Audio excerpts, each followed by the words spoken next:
illustrious chairman will make the formal welcome remarks shortly, so I get to do some of the housekeeping. First, this evening, if you are listed to go either to the Mexican Cultural Center or to the World Bank, because of security, they required those names in advance. So we ask that you please honor the list that we have. Obviously, it's very difficult to try to ask people in advance, and we also thought that there was another embassy involved until a week ago, so logistically, we, as you all know, because you plan programs. So we're very grateful to the World Bank and to the Mexican Embassy, and there will be buses and there will be room for everyone, so be prompt in catching your buses, and your names are on the list, so you'll know where you're going. I think the most appropriate way to start this is by thanking our sponsors. We're very grateful for the support that keeps this network together.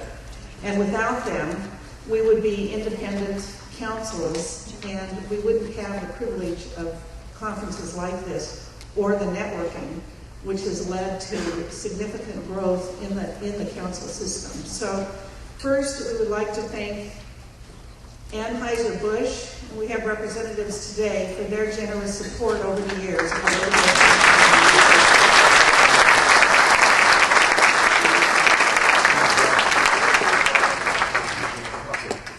And next, Carlos Alvarez, who is on our board of directors and has been one of the major supporters of the World Affairs Councils of America for almost a decade.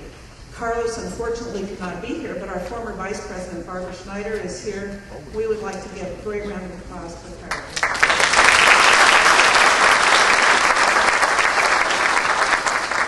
And this year, for the first time, the Chevron Corporation has joined us. And we would, again, thank Chevron Corporation for being a major overall sponsor.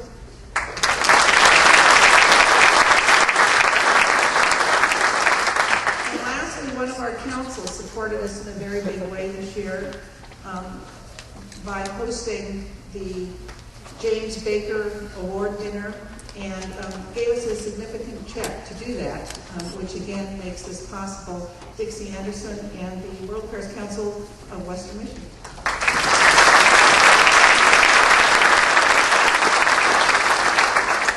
Aramco Services is also helping us, and JMA Charter, Joe Malukaran, who is also a member of the board, has been extraordinarily generous.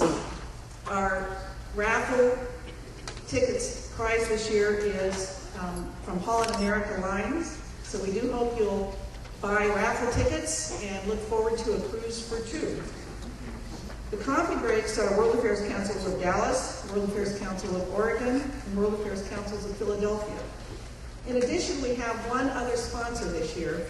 I had an intern who worked for me when I was running the Anchorage Council, and one of my interns, Joseph Lim, came to the World Affairs Council conference on several occasions over the years, volunteered, worked, etc. Joseph was an ROTC student, and about a year and a half ago was visiting Iraq. And when he returned from Iraq, within a few months, he was turned around. He was sent to Afghanistan, where he was to be for 6 months, and was hoping to be here this year. A few weeks ago, I received a $1,000 check from Joseph, and he said, I can't be there in person, but I would like to be there in spirit, and I would like to support your conference. They've extended me. We hope to be back in time for the flowers to grow. So we know that what we do is not about television clips and exciting speakers. What we do is affecting the lives of people on the ground. And I really appreciated that Joseph, who had been touched by the World Affairs Council's network and by his conferences in particular, was willing to send $1,000 from, I'm sure, his very extravagant pay in Afghanistan to be with us. And so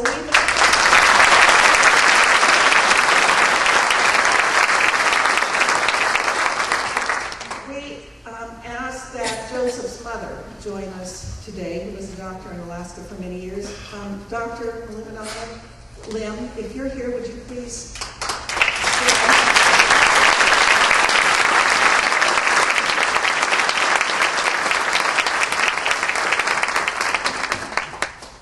Thank you you very much. And now we'll move forward and introduce our chairman, Ambassador Jim Jones. Thank you very much. And I also want to welcome all of you to this conference and give a special appreciation to our sponsors. Last night we started the Chairman's Circle dinner where we gave the other half of our award, a domestic award this year, which went to James Baker and Lee Hamilton. For those of you who were at the dinner last night, Lee Hamilton received the award and gave a really wonderful response to the question and answer session. So we appreciate all those who were at the Chairman's Circle, who have given generously and extra to be a part of the Chairman's Circle, because that enables the national staff to do some things that would not be able to be done.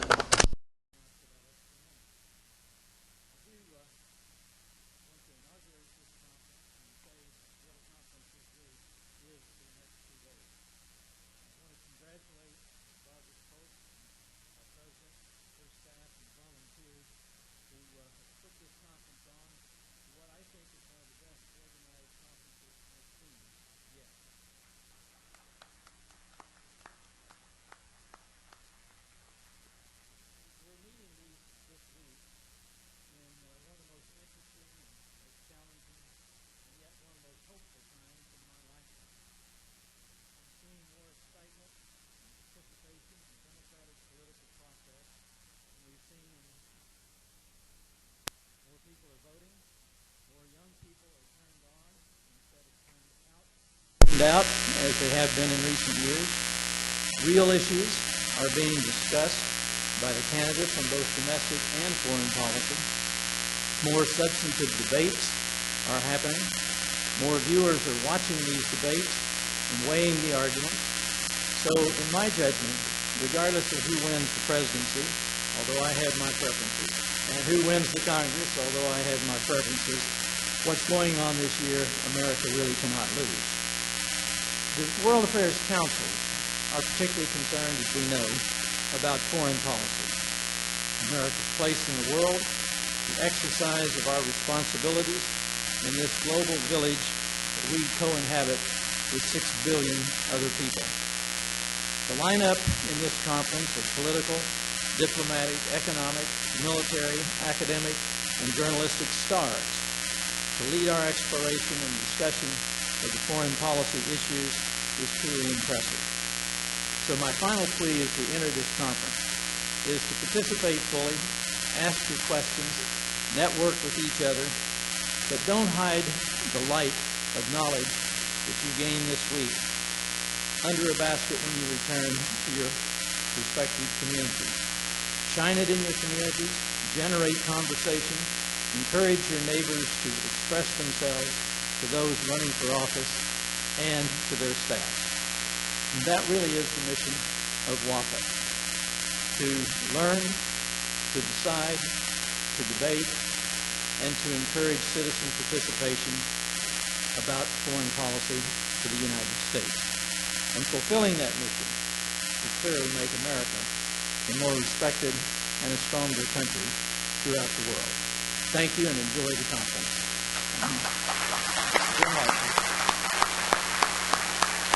For our first presentation, presenting our guest speaker will be Jim Lexo, who is a member of the board of the National World Affairs Council. He started his own company, it was sold, and he is now an executive vice president with the new company. But he is an excellent board member, a strong supporter of WAPA. So to present our guest, Jim Lexo.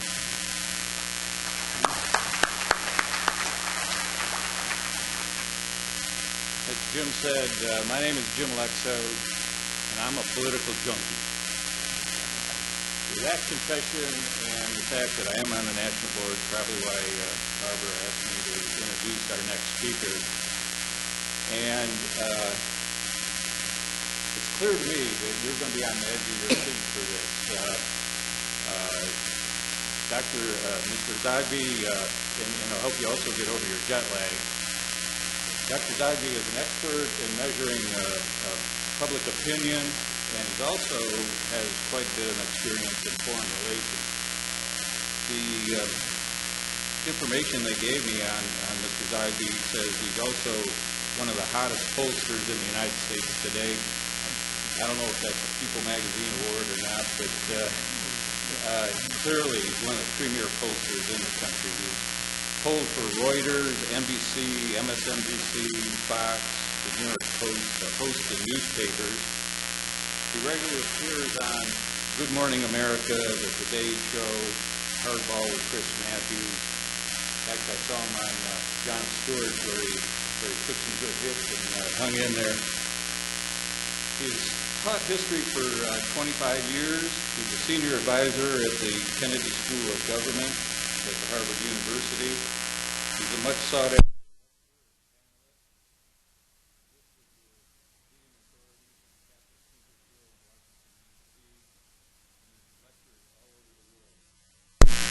He's also served on the advisory council for the Center for Strategic and International Studies. John is married to his wife Kathleen, a retired special education teacher, and they have 3 sons. May I introduce Mr. Zogby?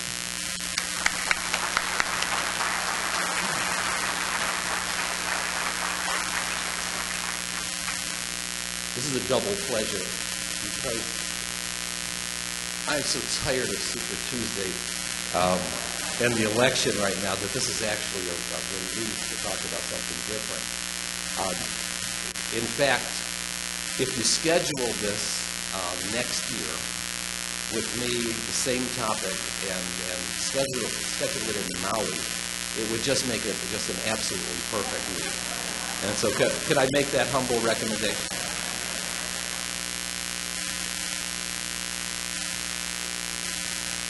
Well, I'm going to try to keep within a great American tradition. Arguably the greatest speech ever delivered in American history was the very short Gettysburg Address, which was written, as you know, on a brown paper bag. Well, these are half sheets of paper, the result of many whoopings by the nuns in Catholic school about wasting paper and burning and purgatory. And so I have expiated I use half sheets of paper. And here it is, all that I know and all that you will need to know.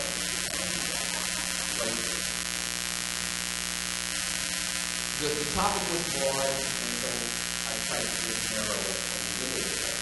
And then, of course, I'll answer any questions that Mr. Well, I'll answer questions. You can beat me up, but you can't hurt me, okay? And then I will be happy to talk about Super Tuesday as well. It is the main event, and it's possibly the greatest election in American history that's going on right now. But I wanted to take a look at Arab perceptions of the United States and U.S. perceptions of the Arab world. And I thought that might provide a useful springboard for discussion and focus for this conference. And so, needless to say, each side of this equation learns much about the other side from television news.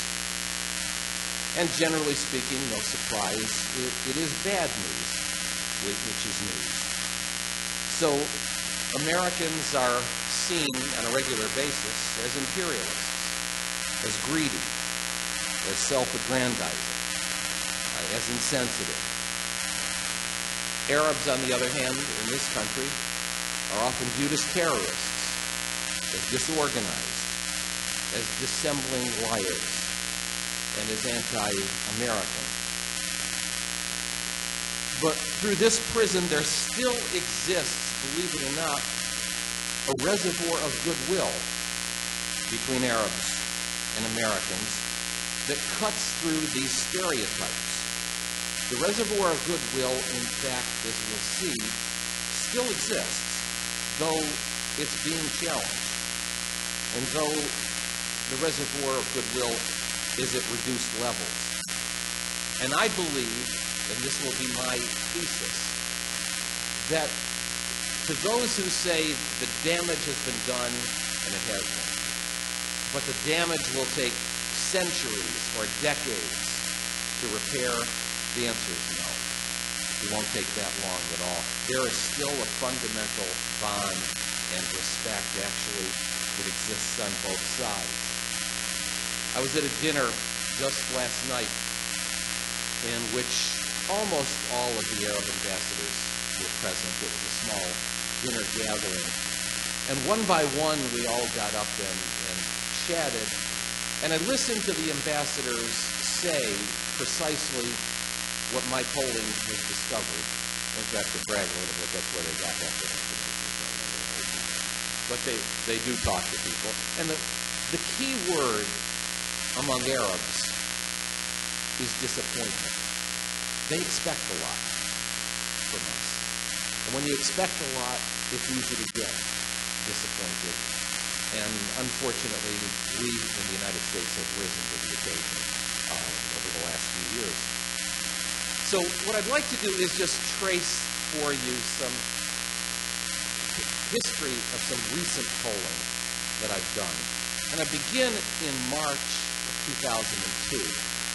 And I recall at that moment, shortly after 9/11, picking up a copy of USA Today. And the headline was glaring, "They hate us." Big, huge headline. And it was a massive poll done by one of my colleagues whom I greatly respect. It was a poll of the Arab and Muslim world. And as I looked at the results and the questions that were asked, the results were obvious. They do, in fact, hate us. How do you feel about the United States? How do you feel about America? The answers were overwhelmingly negative. We got together internally and decided, well, you know, if a woman has just gotten out of a disastrous relationship and is in the process of a bloody divorce with her husband, and you walked up with a clipboard and you said, how do you feel about men? The answer would be pretty obvious. However, if you took a step back and said, what about your grandfather? You know, what about your father? What about a favorite uncle? Do you have sons? The answers could be quite different. And so we decided to design a survey instrument, which we have used ever since, that was more, and I promise never to use this word again in my talk, nuanced. Let me get the word resonate out, too. Okay, and then there we go. That's my verbal abuse for the day, okay? But this was more complex, and so here's what we asked on a scale of very favorable to somewhat favorable, or very favorable to very unfavorable, and, of course, not familiar enough to make a judgment. What is your overall impression of American science and technology? American colleges and universities, American-made products, the American people, very importantly, American freedom and democracy, because they really wanted to know, American movies and television. Now, let's get into policy. American policies towards the Arab countries, American policies towards Palestine, American policies towards the Bosnian Muslims, American policies towards the liberation of Kuwait. So now I felt we had ourselves a little bit of a scale, and it turns out that by and large, and we polled Morocco, Jordan, Egypt, Lebanon, Saudi Arabia, Kuwait, United Arab Emirates. We also polled Indonesia, Pakistan, Iran, and then we also polled, just for control purposes, France and Venezuela. And I just want to warn you ahead, I'm going to tell you where the most negative views. There are some who accuse me of times of trying to make the Arabs look good. Well, I guess we picked the right folks to include in the poll. But anyway, what we discovered among the Arab and the Muslim nations, with Iran as an exception, and I'll tell you why in a second, is that there were majorities who had favorable views of every one of those characteristics of America and American life. Science and technology at the highest. American-made products at the highest, movies and television at the highest levels. So too, American freedom and democracy. Now, by the time we got down to policy, what was so interesting was to watch the complexity here. Because American policies towards the Arab countries was, the favorable ratings were down under 10%, with the exception of Kuwait. American views of American policy towards the Palestinians lower than the single ratings, 2, 3, 4%. American policies towards Bosnian Muslims got up 35, 38%. There's a sense of understanding here. Towards Kuwait, a bit higher. And so in interpreting the results, we took those results to various levels of the State Department, to the intelligence agencies, Brookings, the SIS, and so on. And there's a warning. You know, the warning was very clear. There are positive feelings, but very negative feelings towards U.S. policy. The negatives on U.S. policy could drive the good feelings. And my understanding was that they grasped it, that they understood it. There were also counterintuitive aspects to the results that we got. Everything that I had read, Daniel Huntington, Bernard Lewis, and others, had suggested to me that this demographic boom of young people, over 50, 60% of the population of each of these countries that we polled, they were all potential Al-Qaeda. They were all potential suicide bombers. They possessed a visceral jealousy, envy, hatred towards the United States. And that did not show up in the polling. In fact, the exact opposite was true. They were the most consistently favorable towards America, towards things American, of any other group. There was a vast potential here. And for those of you who have traveled over there, and you go to Egypt and go to Beirut and Amman, and you see thousands of young men with worry beads in the streets doing nothing all day long, and you say to yourself, this is not true. It's dreaming ground. The initial thought that you should have is they are not lost. They don't intrinsically hate us. They're disappointed. It could go from bad to worse, but it also can be fixed. The other thing that we learned was that also counterintuitively, that those who had access to satellite TV, which in March of 2002 was growing, and then we've continued this polling, 03, 04, 05, 06, and 07. The more access you have to satellite TV, the more favorably disposed you are to the United States. Well, that was fascinating. The more exposed you are to the Internet, because, we're automatically inclined to think that they're over there on the Internet and they're dialing in Al-Qaeda. And the fact of the matter is, more exposure to the Internet, the more favorable to the United States. That's particularly important because way back in March of 2002, the Internet, if you take a look at the United Nations numbers and you see penetration of Egypt at 2%, 4%, don't believe those. Because, by way of metaphor, I was 4 years old when we got our first television set. You know Hillary's book, It Takes a Village? Everybody came over. We had family we didn't know we had, neighbors who loved us. We all sat and watched television. That's the internet today. There is a much greater penetration of the internet than whether or not you have it in your household. You know that. But the fact is, the message is here that they don't have to hate us. They don't necessarily hate us.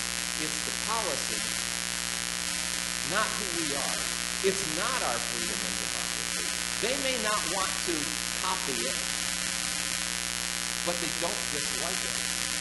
And that there are groups to reach and ways to reach. The one glaring exception were the Iranians. Now, I had told Iran in June of 2000 for the election. That's one I nailed. Got it right to the Fed file. But we gingerly had asked some questions back in 2000 about attitudes towards the left. You have to be very careful. What city would you like to go to? New York. Those sorts of things that reveal to us, especially among young people, a favor of disposition towards the United States. This time around, in March of 2002, it was one of those knee-jerk negative reactions among Iranians, especially among younger people. It took us a while to sit down and figure it out, and then the answer became clear. We polled in March 2002, 6 weeks after the president delivered his Axis of Evil speech. People are funny like that.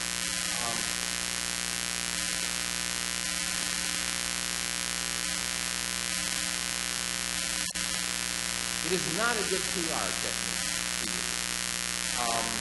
So anyway, that was March of 2002. There was potential. So the next year, February of 2003, don't worry, I'm not going to put you on time. This is going to be crisp. February, March 2003, we're at the onset of the war in Iraq. The numbers across the board plummeted.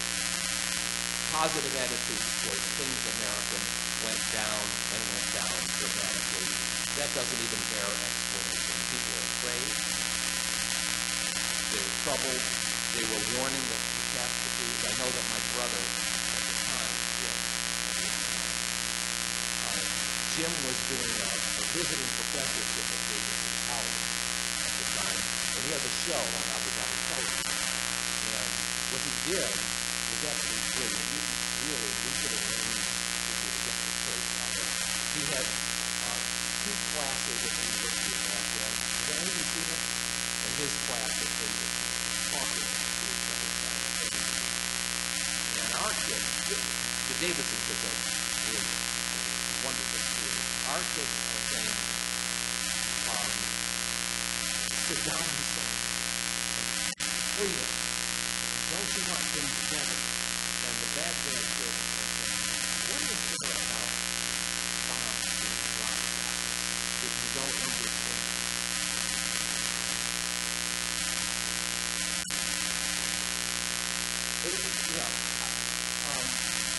You want to erase, but Jim left that. This is right before the war began. Jim left that. It is really a wonderful cultural video that I highly recommend. So anyway, we jumped into October 2004, and there are significant trends that take place in Arab opinion towards the United States. Arab opinions towards the United States improved a little bit, leveled off. They're still low, however. One of the things that we discovered in October of 2004 is something I never thought that I would see. I've been polling the region since 1999, and you almost go without asking, but we asked it anyway. You can go without asking. What is the number one issue? What are the top 3 issues? And generally what you get is 90 to 95% across the board say Palestine is the number one issue. And that includes among Kuwaitis, who really can't stand the Palestinians.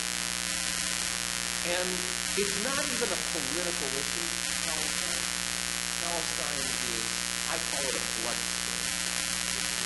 It's just something that's in the bloodstream.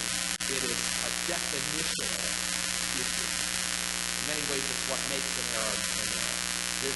Palestine, if there's one thing that explains Arab views of the West over the past 100 years, two words: betrayal and humiliation. And the presence of Israel on a day-to-day basis and the support by the West of Israel is a daily experience of that betrayal and humiliation. And so it's often not even worth asking. But in October of 2004, when we asked what are the top issues, number one was Iraq. We managed to change the equation there by far and away. This was top of mind. Number two, and this is what I found staggering, because Palestine was number three. Number two, Abu Ghraib has no idea what that meant in terms of betrayal, in terms of humiliation, in terms of, I watched those kids, those poor, lazy, whatever their name was, and so on, that unfortunately were outshooted, borderline, and so on. But believe me when I tell you, she was very well trained in how to humiliate Arab and Muslim men. That was a very sophisticated training. Anyway, there was Palestinian fatigue we discovered. Things were at such a level of hopelessness that Arabs were starters on other issues in their lives. But behind that also was just things that didn't work anymore. We asked about U.S. involvement in Iraq at the time, and it was seen first and foremost as imperialist and seen as hot oil. We did this in conjunction with my friend Shibley, Mohammed. Would it lead to more democracy or less democracy in the region? Overwhelmingly, all across the region, we said it would lead to less democracy in the region. This is what we call throwing the baby out with the bathwater. So the next year, October 2005, the numbers towards the United States rebounded a little. For starters, I should say that we polled roughly the year before, October into November, around the election. And among the things that we heard, both in our polling and in our subsequent visits to the region, was how could you do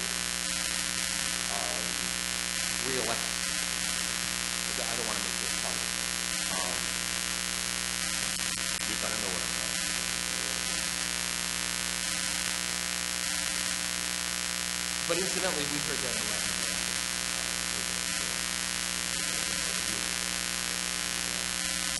But by October 2005, Palestine was again the top issue, meaning that Abu Ghraib had been sort of subsided,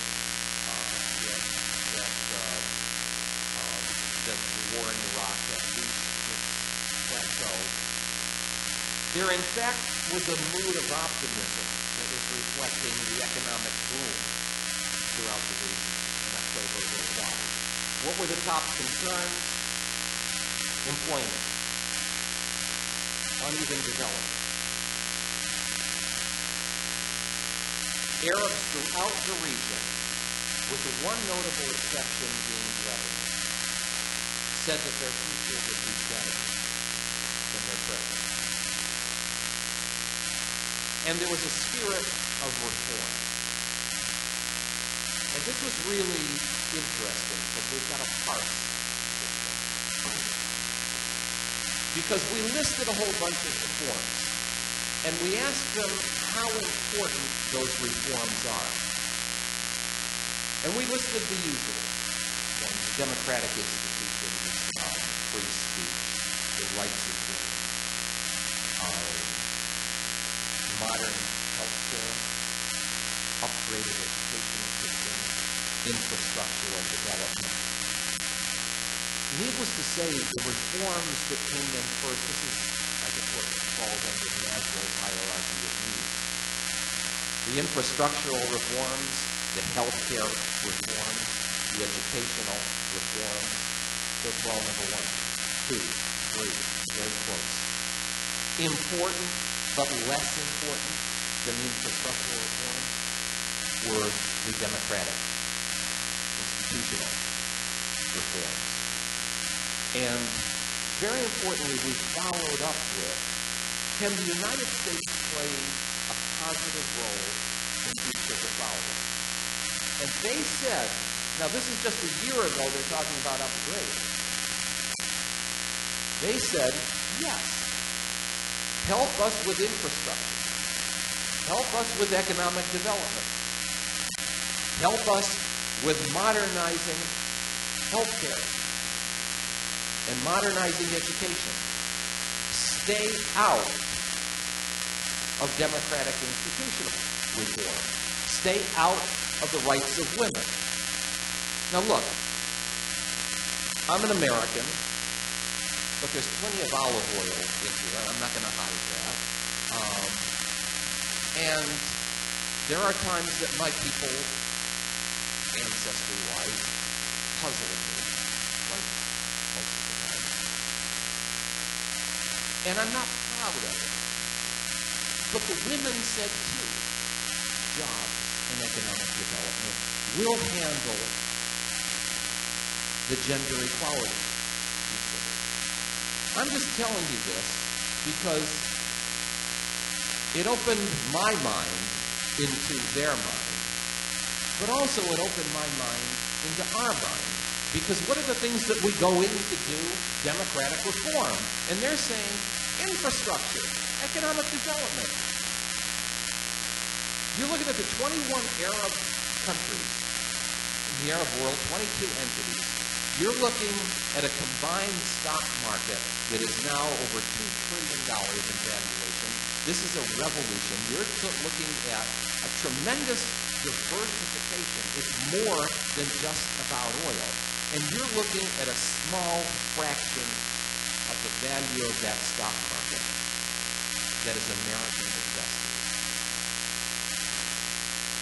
I find that just really kind of staggering. Here is a significant opportunity to make a difference. So, in a final poll in November of 2006, which survey in 2007, the toll of the Iraq War is very clear. The attitudes towards the United States have plummeted. This is before the surge, but I can tell you that for a very large and significant client, we have done a combination of both focus groups and dial tests. We haven't done any of those. We turn the dial if you like it. What we have learned is that attitude towards the United States has gone down against the dial test. But that there still remains this sense of goodwill, that it doesn't have to be violent, that there's just still sort of faith.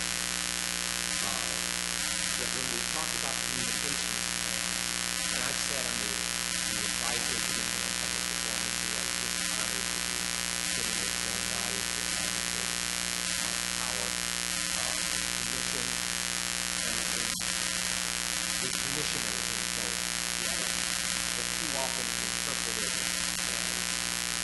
the folks who advocate, oh, we've got to communicate. That means we've got to tell,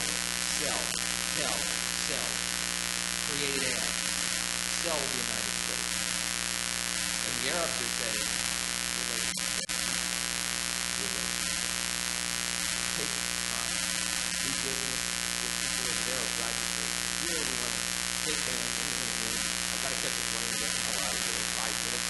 You don't want the deal, all right, I'll do that. There, you sit down for the long haul. You just don't do it. So you sit down for the long haul. For the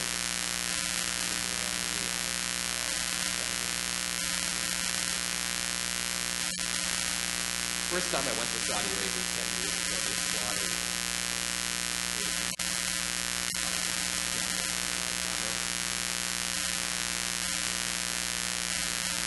I became a vegetarian right then and there.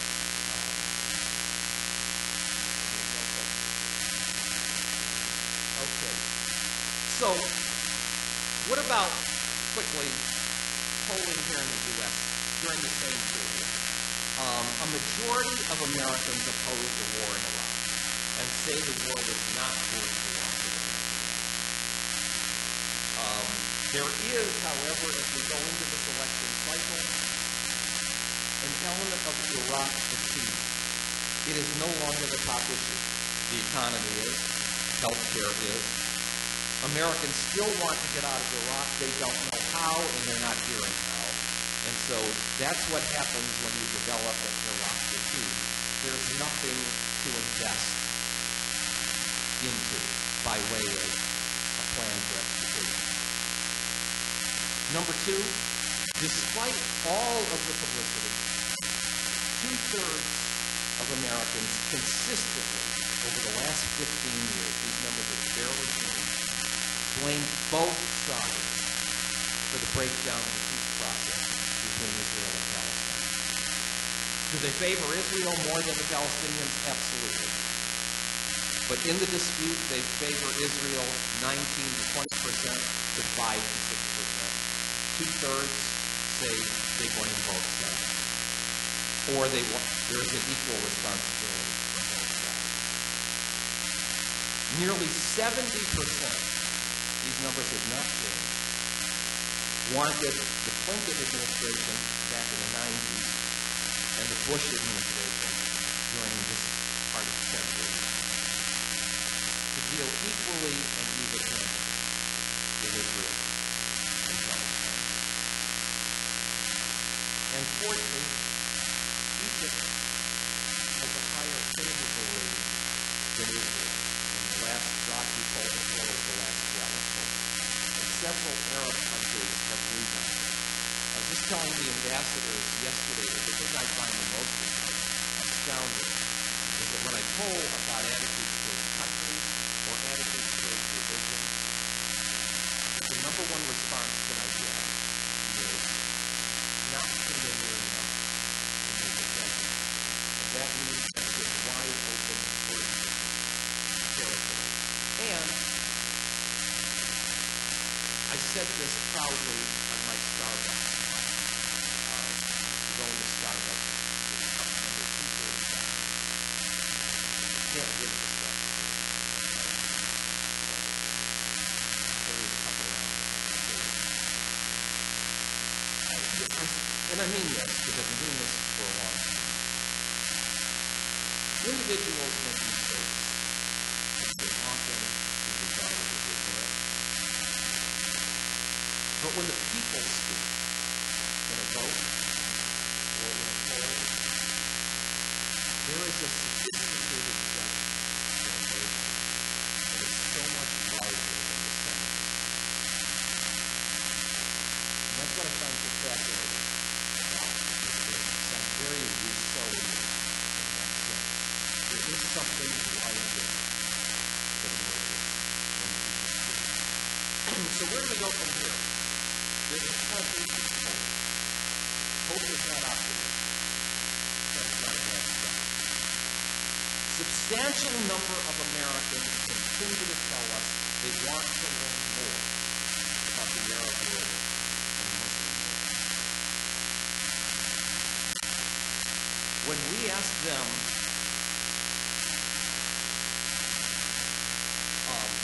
would you like to visit the Arab world?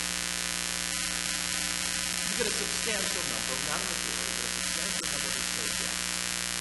Among those who say yes, their views of the Arab world are much more positive than those who say no. Would you like to meet a visiting delegation of business people in your community? Overwhelmingly yes. Women, would you like to meet a visiting delegation of Saudi women? They say yes.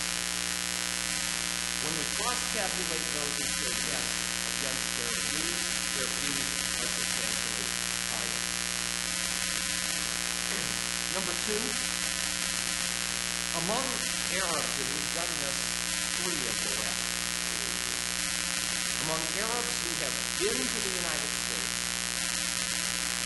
have relatives in the United States, or tell us they would like to come to the United States, their views of things American justify the third point higher. So don't be saying that. Boy, that's powerful testimony, and what the State Department always has, powerful testimony about our views. We should be welcoming in, not shutting them in.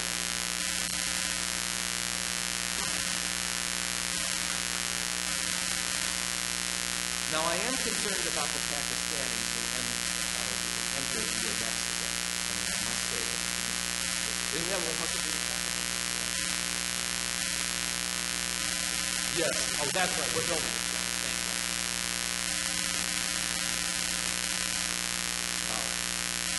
Okay, 2 final pieces here. Both deal with young people. First is, have you heard of the young Arab leaders?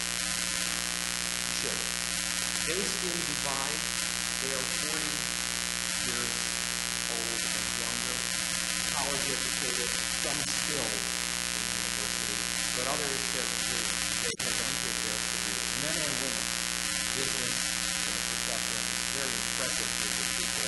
About 300 or 400 of these days together in Dubai, but they exist in the other Emirates, and they exist in smaller numbers in Riyadh and Cairo and Beirut. So, young Arab leaders. In fact, they're coming here to the United States for a conference in March. Part of President's administration. But we told the young Arab leaders for a group that I'm asked to do called Business for Diplomatic Action. And listen to this. We asked number 1, what are your top goals? Well, family. Very close second. Business. Or career. Number 2, in order for you to develop your career, what is it that you need to learn? They said education. Skill development. In what form? Well, management training, internship, work visa. Number 4, of this list of places in the world, where would you most want to go to develop those skills, achieve those internships? By far and away, the platinum structure, United States. Lowest on the list, China. Why? Well, there's just a cultural and language affinity. The United States is the platinum.